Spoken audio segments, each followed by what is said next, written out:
91만 명. 작년 한 해 동안 문을 닫은 자영업자 수입니다. 하루 평균 2,500개의 가게가 사라졌습니다. 1시간에가 넘는 가게가 지도에서 지워지고 있습니다. 우리가 잠든 사이, 밥 먹는 사이 말입니다. 더 무서운 건 추세입니다. 2022년까지만 해도 새로 생기는 가게가 사라지는 가게보다 많았습니다.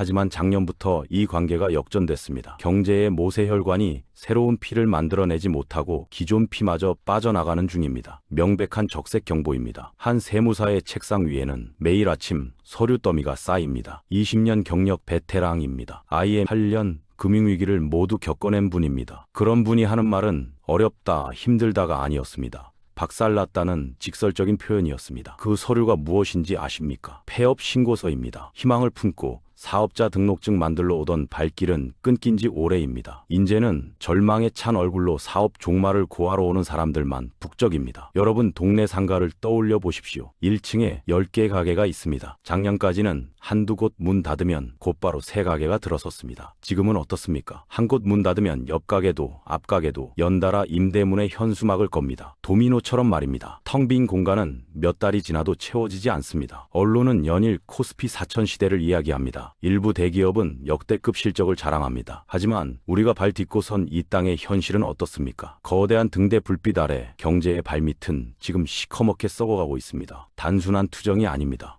대한민국 경제의 허리가 부러지고 있다는 비명입니다. 사람들은 생각합니다. 이런 위기는 식당, 카페, 옷가게 같은 자영업자들 이야기라고. 나는 안정적인 전문직이니까, 나는 회사원이니까 괜찮다고. 정말 그럴까요? 만약 이 불황의 파도가 변호사나 의사 같은 전문직까지 덮쳤다면 어떻게 하시겠습니까? 성공의 상징이었던 그들이 무너지고 있습니다. 지금 우리가 느끼는 위기감은 공포로 변하게 될 겁니다. 서울 서초동 법조타운, 높은 빌딩에 빼곡한 변호사 사무실 간판들, 언제나 돈과 사람이 몰리는 불황 없는 섬처럼 보였던 곳입니다. 하지만 안을 들여다보면 전에 없던 균열이 생기고 있습니다. 성공보수 시장이 붕괴하고 있습니다. 원래 변호사들은 착수금을 받고 승소하면 별도의 성공보수를 받습니다. 이 성공보수가 수천만 원에서 수억 원을 달해 핵심 수입원이었습니다. 최근 변호사들 사이에서 이런 말이 돕니다. 요즘은 성공보수 포기하고 착수금만 받으면 다행이다. 한 법률 플랫폼 데이터를 보면 성공보수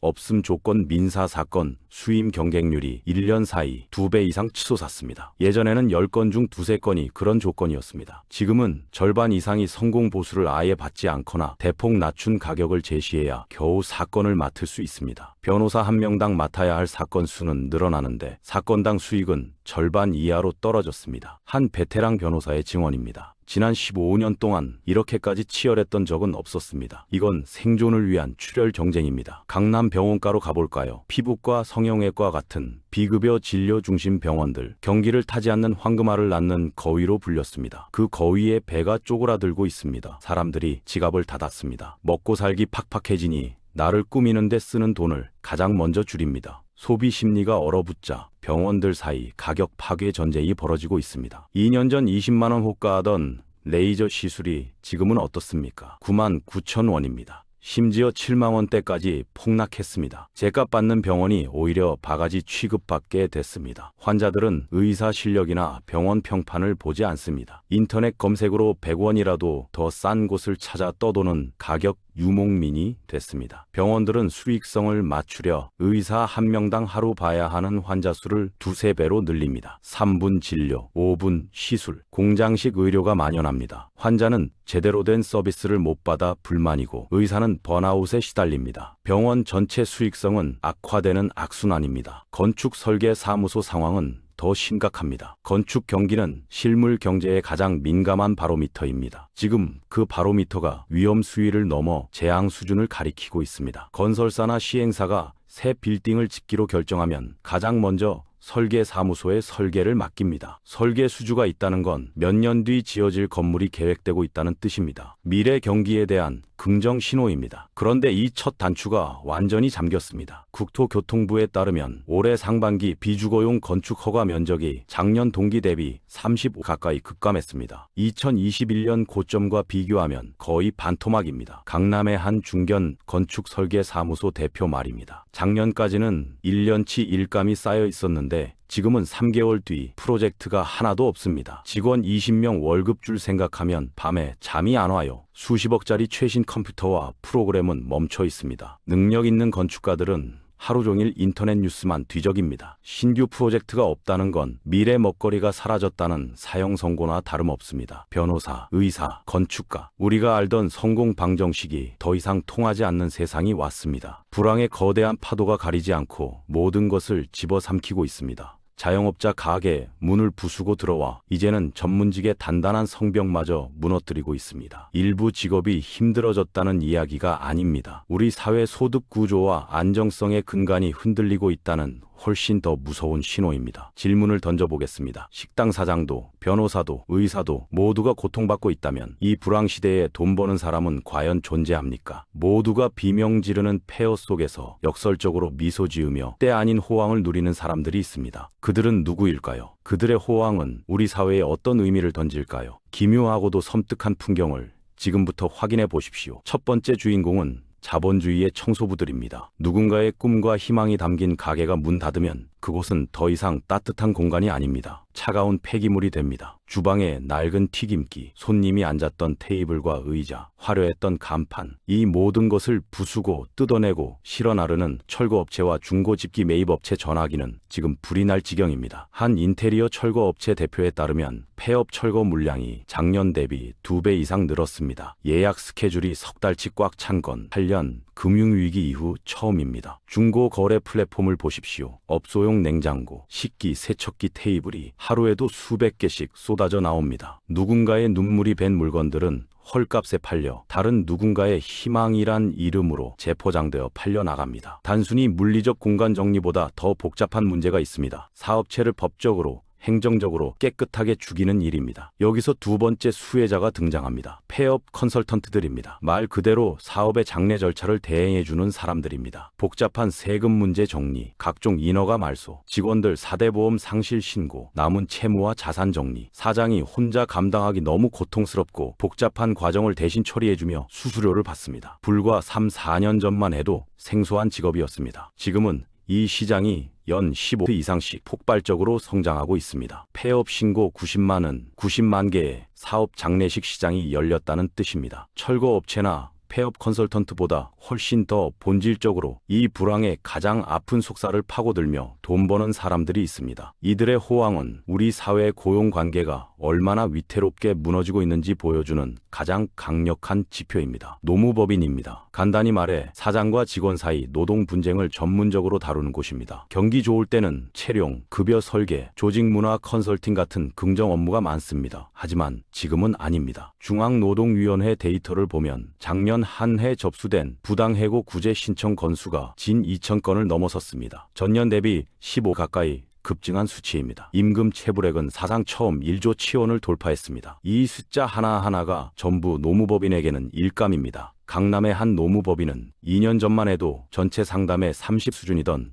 해고나 임금 체불 관련 문의가 지금은 %를 넘어섰습니다. 상담 창구는 지금 양쪽 비명으로 가득 차 있습니다. 한쪽에서는 매출이 반토막 났는데 직원을 어떻게 계속 데리고 있나요? 제발 합법적으로 내보낼 방법 좀 알려주세요라고 사장들이 애원합니다. 다른 한쪽에서는 어느 날 갑자기 카톡으로 해고 통보 받았습니다. 당장 다음 달 생활비가 막막한데 퇴직금이라도 제대로 받을 수 있을까요? 라고 직원들이 절규합니다. 노무법인은 이 잔인한 줄다리기 한가운데 서 있습니다. 사장에게는 해고의 법적 리스크를 최소화하는 방법을 컨설팅해주고 직원에게는 부당한 해고에 맞서 권리 찾아주는 방법을 알려주며 양쪽에서 돈 버는 그야말로 불황의 완벽한 수혜자가 됩니다. 여기서 정말 흥미로운 지점이 발견됩니다. 수많은 해고 상담을 진행하던 노무사들이 공통적으로 발견한 훨씬 더 무섭고 거대한 폭탄이 있다는 겁니다. 많은 사장들이 인건비를 아끼려 혹은 단순히 관행이란 이유로 무심코 설치해둔 시한폭탄입니다. 이게 한번 터지면 단순히 직원 한두 명 퇴직금 문제로 끝나지 않습니다. 가산세와 과태료는 기본이고 최대 3년치 세금을 한꺼번에 토해내야 하는 그야말로 세금 핵폭탄이 될 수 있습니다. 더 무서운 건 이 폭탄 때문에 수많은 사장들이 폐업을 넘어 전과자가 될 수 있는 위험에 노출되어 있다는 사실입니다. 도대체 이게 무슨 이야기일까요? 그 폭탄의 정체는 과연 무엇일까요? 지금부터 그 누구도 알려주지 않았던 %란 숫자에 숨겨진 치명적인 함정에 대해 이야기해 보겠습니다. 사업을 해보셨거나 프리랜서로 일해보신 분들이라면 이 숫자가 아주 익숙할 겁니다. 바로 사업소득세 원천징수 세율입니다. 직원에게 월급 줄 때 4대 보험료 떼는 대신 간단하게 소득의 센트만 세금으로 떼고 지급하는 방식입니다. 많은 사장들이 이 방식을 선호합니다. 이유는 아주 간단하고 강력합니다. 돈과 편리함 때문입니다. 비교해볼까요? 직원 한 명에게 월급 300만 원을 준다고 가정해봅시다. 만약 이 직원을 정식 근로자로 등록하고 4대 보험에 가입시키면 회사가 부담해야 할 보험료는 국민연금, 건강보험, 고용보험, 산재보험을 합쳐 대략 월급의 10 내외 약 30만 원에 달합니다. 1년이면 360만 원입니다. 직원 5명이면 1,800만 원이란 어마어마한 고정비가 추가로 발생합니다. 그런데 이 직원을 프리랜서로 계약하고 3.3 사업소득으로 처리하면 어떻게 될까요? 회사가 추가로 내야 할 돈은 0원입니다. 그냥 월급 300만 원에서 %인 9만 9천 원을 떼서 국세청에 대신 내주기만 하면 끝입니다. 행정 절차도 훨씬 간단합니다. 매달 수십만 원 비용을 아낄 수 있고 복잡한 급여 관리에서 해방될 수 있으니 특히 자금 사정이 넉넉지 않은 작은 사업체 사장들에게는 거부하기 힘든 유혹처럼 보입니다. 마치 목적지까지 빠르고 편하게 갈 수 있는 지름길처럼 말입니다. 하지만 여러분, 그 지름길 끝에는 상상도 못할 낭떠러지가 숨어 있습니다. 그 낭떠러지의 이름이 바로 근로자성이란 개념입니다. 이게 무슨 말이냐고요? 계약서에 프리랜서 계약서라고 쓰고 세금을 3점 뗐다고 해서 그 사람이 법적으로 프리랜서가 되는 게 아니란 뜻입니다. 법은 계약서의 이름보다 실질을 훨씬 더 중요하게 봅니다. 즉, 실제로 어떻게 일했는가를 따져서 근로자인지 아닌지를 판단한다는 겁니다. 지금부터 위장 프리랜서를 가려내는 간단한 체크리스트를 드릴 테니 스스로 진단해 보십시오. 여러분의 직원이 혹은 여러분 자신이 여기에 해당하는지 말입니다. 출퇴근 시간이 정해져 있습니까? 9시 출근, 6시 퇴근처럼 회사가 정한 시간에 맞춰 일해야 한다면 근로자일 가능성이 매우 높습니다. 진짜 프리랜서는 언제 어디서 일하든 결과물만 제대로 전달하면 되기 때문입니다. 업무 장소가 고정되어 있습니까? 회사 사무실 내 자리에 앉아서 일해야만 한다면 이 역시 강력한 근로자 증거입니다. 이를 장소적 종속성이라고 합니다. 회사가 구체적인 업무 지시와 감독을 합니까? A 프로젝트는 이런 방식으로, B 보고서는 저런 양식에 맞춰서 내일까지 제출하세요. 와 같이 업무 내용과 과정을 회사가 일일이 지시하고 통제한다면 그건 독립적인 사업자인 프리랜서가 아니라 상사의 지휘를 받는 근로자입니다. 다른 회사 일을 동시에 할 수 없도록 막혀 있습니까? 우리 회사 일에만 전념해야 한다면 이 또한 근로자성의 중요한 판단 기준이 됩니다. 이 외에도 회사 소유 컴퓨터나 장비를 사용하는지, 월급이 성과에 따른 보수가 아닌 고정 형태로 지급되는지 등 여러 가지 기준이 있습니다. 이 중 상당수에 그렇다고 답했다면 여러분은 지금 시한폭탄의 스위치를 누르고 있는 겁니다. 에이, 그래도 계약서도 다 썼고 다들 그렇게 하는데 설마 문제 되겠어? 라고 생각하십니까? 그게 바로 5년 전, 10년 전의 낡은 생각입니다. 과거에는 문제가 잘 드러나지 않았던 게 사실입니다. 하지만 지금은 시대가 완전히 바뀌었습니다. 왜일까요? 바로 국세청과 건강보험공단, 근로복지공단이 서로의 데이터를 실시간으로 연동하는 디지털 감시망을 구축했기 때문입니다. 이 시스템이 어떻게 작동하는지 그 과정을 보여드리겠습니다. 작동 방식은 이렇습니다. 모든 비극은 보통 퇴사한 직원 한 명의 작은 신고에서 시작됩니다. A란 직원이 3년간 위장 프리랜서로 일하다 퇴사했습니다. 퇴직금을 못 받았으니 당연히 억울합니다. 그래서 고용노동청에 가서 이렇게 말합니다. 저는 매일 9시에 출근해서 사장 지시받고 일했는데 %만 떼고 퇴직금도 안 줬습니다. 이건 부당합니다. 여기서 첫 번째 스위치가 켜집니다. 고용노동청은 조사를 통해 A가 실질적으로 근로자였다는 근로자성 인정 판정을 내립니다. 그리고 사장에게 밀린 퇴직금을 지급하라고 명령합니다. 여기서 끝날까요? 천만에요. 이게 바로 시한폭탄의 시작입니다. 고용노동청의 이 판정 데이터는 곧바로 국세청과 건강보험공단으로 전송됩니다. 데이터를 받은 국세청은 이렇게 생각합니다. 이 사장 근로자에게 월급 주면서 사업소득으로 위장 신고했네. 탈세자. 즉시 최대 3년간의 근로소득세와 가산세를 합산한 거대한 세금 고지서를 발송합니다. 동시에 건강보험공단과 근로복지공단에서도 경고등이 켜집니다. 근로자였다고? 그럼 4대 보험료를 안 냈다는 거잖아. 그리고는 지난 3년치 4대 보험료 전액을 한꺼번에 내라고 독촉장을 보냅니다. 여기서 가장 무서운 점이 뭔지 아십니까? 원래 4대 보험료는 회사와 직원이 절반씩 부담합니다. 하지만 회사가 원천 징수 의무를 다하지 않았기 때문에 회사가 직원 부담분까지 일단 모두 납부한 뒤 나중에 직원에게 알아서 받아내야 합니다. 이미 퇴사해서 연락도 잘 안 되는 직원에게 그 돈을 받아낼 수 있을까요? 사실상 불가능합니다. 결국 사장이 3년치 보험료의 렌트를 혼자 다 뒤집어 쓰게 되는 겁니다. 월 300만 원 받던 직원 한 명, 그 한 명의 신고가 어떤 과를 낳았을까요? 밀린 퇴직금 약 900만, 3년치 4대 보험료 200만 원, 각종 가산세와 과태료 수백만 원, 단 한 명 때문에 순식간에 3천만 원이 넘는 빈더미에 올라앉게 됩니다. 만약 그런 직원이 3명, 5명이었다면요. 그 사업체는 그냥 그 자리에서 즉사입니다. 이게 바로 센트램 숫자에 숨겨진 시한폭탄의 정체입니다. 과거에 아니면 관행이란 이름 아래 수많은 사업체들이 지금 이 폭탄을 끌어안고 위태로운 하루하루를 버티고 있습니다. 그런데 여러분, 이 이야기가 단지 돈 문제로만 끝날 거라고 생각하신다면 정말 큰 오산입니다. 이 세금 폭탄보다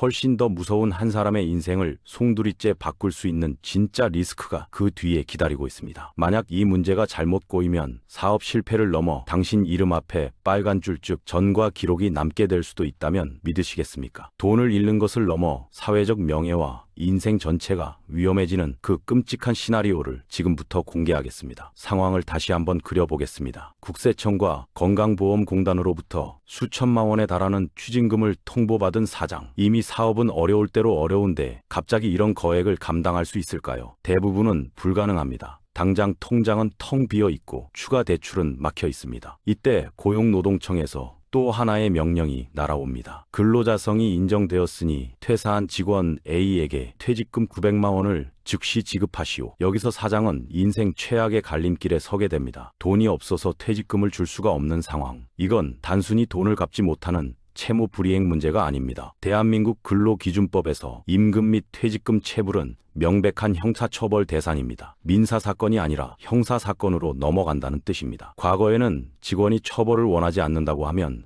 사건이 종결되는 반의사불벌죄가 적용되기도 했지만 상습적이거나 고의적인 체불에 대해서는 법이 훨씬 더 엄격해졌습니다. 특히 퇴직금은 근로자의 노후와 직결된 돈이기 때문에 더욱 심각하게 다룹니다. 어떤 일이 벌어질까요? 퇴직금을 못 받은 직원은 사장을 경찰에 고소할 수 있습니다. 그러면 사장은 어느 날 갑자기 피의자 신분으로 경찰서에 출석해 조사를 받아야 합니다. 사업 실패의 고통을 겪는 것도 서러운데 이제는 잠재적 범죄자 취급까지 받게 되는 겁니다. 결국 사건은 검찰로 넘어가고 재판을 통해 벌금형이 선고될 가능성이 매우 높습니다. 많은 분들이 이렇게 생각합니다. 그냥 돈 내면 끝나는 거 아니야? 천만에요. 이게 바로 가장 치명적인 착각입니다. 대한민국에서 벌금형은 명백한 전과 기록입니다. 우리가 흔히 말하는 빨간 줄이 인생에 그어지는 겁니다. 이 빨간 줄 하나가 인생에 어떤 족쇄를 채우는지 아십니까? 금융거래에 치명적인 제약이 생깁니다. 신규 대출은 물론이고 기존 대출의 만기 연장도 거부될 수 있습니다. 사업을 다시 일으키고 싶어도 돈줄이 완전히 막혀버리는 겁니다. 특정 직업을 갖거나 인허가를 받는 것이 불가능해집니다. 자격증이 필요한 전문직은 물론 아주 작은 사업을 하려 해도 발목을 잡힐 수 있습니다. 해외여행이나 이민에도 결격 사유가 될 수 있습니다. 말 그대로 사회적 신용이 파산하는 겁니다. 고작 직원 한 명,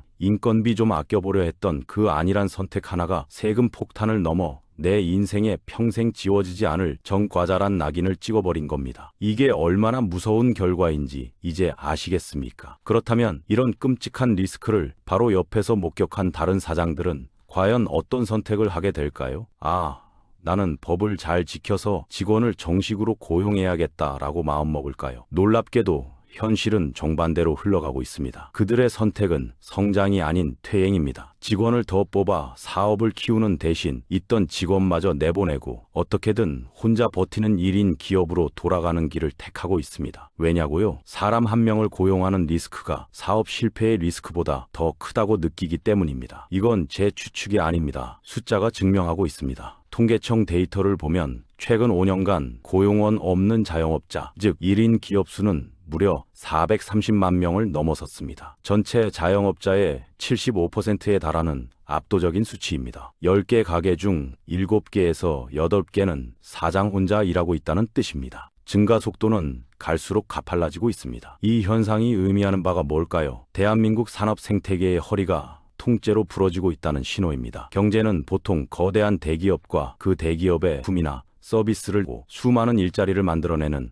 탄탄한 중소기업 그리고 실핏줄처럼 경제 전반에 활력을 불어넣는 소상공인으로 이루어진 피라미드 구조를 가집니다. 하지만 지금 이 피라미드의 중간 부분이 사라지고 있습니다. 마치 거대한 아령처럼 변하고 있는 겁니다. 한쪽 끝에는 막강한 법무팀과 팀을 동원해 모든 고용 리스크를 관리할 수 있는 소수의 대기업이 있습니다. 그리고 다른 한쪽 끝에는 리스크를 피하려 아예 고용 자체를 포기해버린 수백만 개의 1인 기업이 있습니다. 가장 중요한 중간, 즉 새로운 직원을 뽑아 성장의 사다리를 오르고 건강한 일자리를 만들어내야 할 수많은 중소기업과 소상공인들이 고용의 공포 앞에서 성장을 멈추고 스스로를 축소시키고 있는 겁니다. 이건 경제의 활력이 꺼져가고 있다는 우리 사회 전체를 향한 가장 위험한 경고등입니다. 퍼센트란 작은 숫자에서 시작된 나비 효과가 세금 폭탄으로 개인의 전과 기록으로 그리고 마침내 대한민국 경제의 양극화란 거대한 태풍으로 번진 겁니다. 그런데 말입니다. 이 모든 위험이 도사리고 있는 4월 음판 같은 현실을 전혀 모른 채 그 위로 가장 용감하게 그리고 가장 무모하게 뛰어드는 사람들이 있습니다. 바로 평생을 바쳐 모은 퇴직금과 희망을 가슴에 품고 장밋빛 미래를 꿈꾸며 창업시장에 뛰어드는 은퇴 창업자들입니다. 그들이 어떻게 프랜차이즈 본사에 달콤한 속삭임에 속아 이익은커녕 가게 문도 닫지 못하는 자영업 좀비가 되어 서서히 죽어가는지 그들을 위한 마지막 경고이자 이 지독한 불황을 살아남기 위한 현실적인 조언을 시작하겠습니다. 지금부터 들려드릴 이야기는 이 시리즈의 결론이자 어쩌면 가장 슬픈 이야기일지도 모릅니다. 상상해 보십시오. 30년 동안 대기업에서 엔지니어로 일하다 명예퇴직한 김 부장이 있습니다. 그의 손에는 퇴직금과 위로금을 합친 3억 원이 들려 있습니다. 그의 꿈은 소박합니다. 아내와 함께 작은 카페를 열어 향긋한 커피를 내리며 여유로운 노후를 보내는 것입니다. 이때 한 프랜차이즈 본사가 김 부장에게 아주 매력적인 브로셔를 내밉니다. 화려한 인테리어 사진과 함께 이런 문구가 적혀 있습니다. 점주 평균 월순 수익 800만 원 보장, 본사만의 특별한 원두와 체계적인 지원 시스템. 30년 동안 월급만 받아온 김 부장의 눈에는 이 숫자가 마치 보장된 미래처럼 보입니다. 본사 직원은 친절하게 웃으며 말합니다. 아버님, 아무것도 모르셔도 괜찮습니다. 저희가 인테리어부터 교육 마케팅까지 전부 다 알아서 해드립니다. 돈만 들어오시면 됩니다. 결국 김 부장은 그 달콤한 말에 넘어가 계약서에 도장을 찍습니다. 가맹비, 교육비, 그리고 본사가 지정한 업체에서만 해야 하는 인테리어 비용까지 총 1억 5천만 원이 순식간에 사라집니다. 남은 돈으로 상가 임대 보증금과 초기 운영 자금을 마련하니 3억이란 돈은 거의 남지 않았습니다. 드디어 가게 문을 엽니다. 브로셔와는 80도 달 하루 10만 원은커녕 20만 원을 넘기도 벅찹니다. 월 800만 원 순수익은커녕 재료비, 월세 300만 원, 관리비, 각종 공과금을 내고 나니 매달 100만 원씩 적자가 쌓입니다. 본사에 항의해보지만 오픈 초기라 그렇습니다. 점주님의 노력이 부족한 것 같습니다. 란 차가운 답변만 돌아올 뿐입니다. 엎친 데 덮친 격으로 본사에서 공급하는 원두와 우유 가격은 시중가보다 20센트나 비쌉니다. 계약서에 본사 지정 물품 사용 조항이 발목을 잡습니다. 인건비라도 아끼려고 아르바이트생을 한 명 고용했지만 4대 보험의 부담은 상상 이상입니다. 결국 그는 우리가 앞에서 봤던 그 치명적인 유혹 3점 프리랜서 계약이란 지름길을 택하고 맙니다. 언제 터질지 모르는 세금 폭탄까지 끌어안게 된 겁니다. 1년이 지났습니다. 김 부장의 통장 잔액은 바닥났고 이제는 마이너스 통장으로 하루하루를 버팁니다. 몸은 몸대로 지치고 부부 사이의 대화도 끊긴 지 오래입니다. 그는 이제 이 지옥 같은 가게를 그만두고 싶습니다. 그런데 그만둘 수가 없습니다. 왜일까요? 바로 임대차 계약이란 보이지 않는 족쇄 때문입니다. 상가 계약은 보통 2년 단위로 이루어집니다. 만약 계약 기간을 채우지 못하고 중간에 나가려면 남은 기간의 월세를 물어주거나 새로운 세입자를 구해와야 합니다. 하지만 이 불경기에 누가 선뜻 들어오려 할까요? 결국 수천만 원에 달하는 위약금을 물어야만 가게를 뺄 수 있습니다. 프랜차이즈 본사와의 계약도 마찬가지입니다. 중도 해지 시 거액의 위약금이 발생합니다. 이게 바로 자영업 좀비의 탄생입니다. 돈을 버는 것도 아니고 그렇다고 죽을 수도 없는 상태. 가게 문을 여는 순간부터 적자가 시작되지만 문을 닫으면 더 큰 손해를 보기 때문에 어쩔 수 없이 매일 아침 가게 문을 열어야만 하는 상태입니다. 희망도 이익도 없이 그저 임대 계약 기간이 끝나기만을 기다리며 자신의 남은 인생과 자산을 좀 먹히는 살아있는 시체. 지금 대한민국 골목 상권에는 이런 자영업 좀비들이 소리 없이 신음하며 거리를 채우고 있습니다. 이 비극은 어디서부터 시작된 걸까요? 프랜차이즈 본사의 탐욕 아니면 예측할 수 없었던 불경기. 물론 그것도 원인이겠지만 가장 근본적인 원인은 준비의 부재입니다. 김 부장은 30년 동안 자기 분야의 전문가였지만 창업시장에서는 세법도 노동법도 마케팅도 모르는 완전한 아마추어였습니다. 그는 평생 모원을 투자하면서 주식에 투자할 때보다도 더 적은 공부를 한 셈입니다. 그래서 이 영상을 보시는 예비 창업자분들, 특히 은퇴를 앞둔 분들께 감히 마지막으로 경고합니다. 당신의 퇴직금은 절대 로또가 아닙니다. 그것은 당신의 남은 인생을 지켜줄 마지막 갑옷이자 최후의 보루입니다. 그 갑옷을 입고 도박판에 뛰어들지 마십시오. 창업을 결심했다면 가게 자리를 알아보거나 프랜차이즈 설명회를 쫓아다니기 전에 딱 6개월만 아니 1년만이라도 책상에 앉아 공부부터 하십시오. 세무 공부를 하십시오. 부가가치세가 뭔지, 종합소득세는 어떻게 계산되는지, 최소한의 세금 구조는